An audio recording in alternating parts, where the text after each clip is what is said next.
Hello, and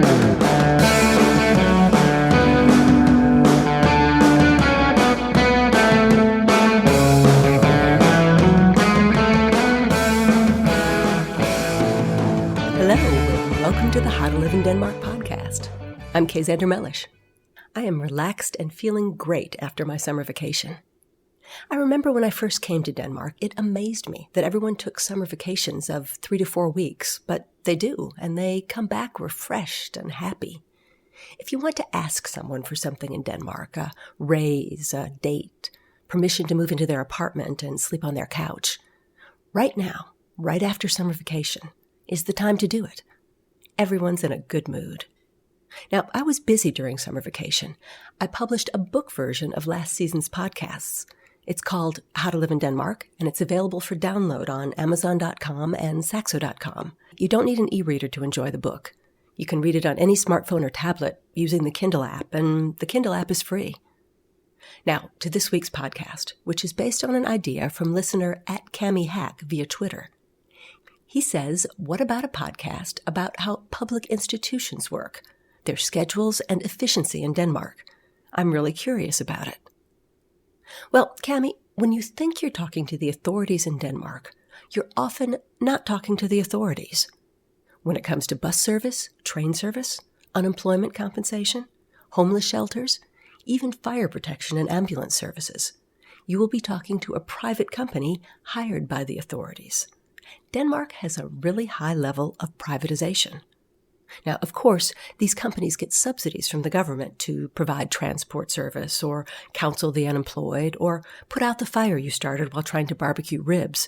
But their employees are not civil servants. They can be hired and fired and trained and promoted. They work for private companies. It's not what you'd expect from a welfare state, but Denmark is an efficient welfare state.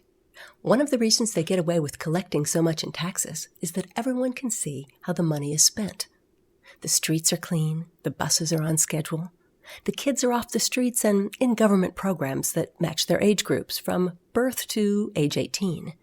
You can see what you're getting for your money. In the United States, where I come from, everyone thinks the government spending is going to someone else, so they resent paying taxes. In Denmark, you can see the results going to you, so people are more willing to pay. Plus, something I've always remarked upon, in Danish, the word for tax is the same as the word for honey, sweetheart. Skat, S-K-A-T. On playgrounds, you'll hear loving parents call out to their toddlers, "Tax, remember to put on your mittens." In trains, you'll catch lovers whispering into their telephones, "I miss you, Tax. I'll be home soon." At any rate, some things are still run directly by the government in Denmark, like the immigration service or local affairs. So there are some times when you do need to speak to civil servants in Denmark.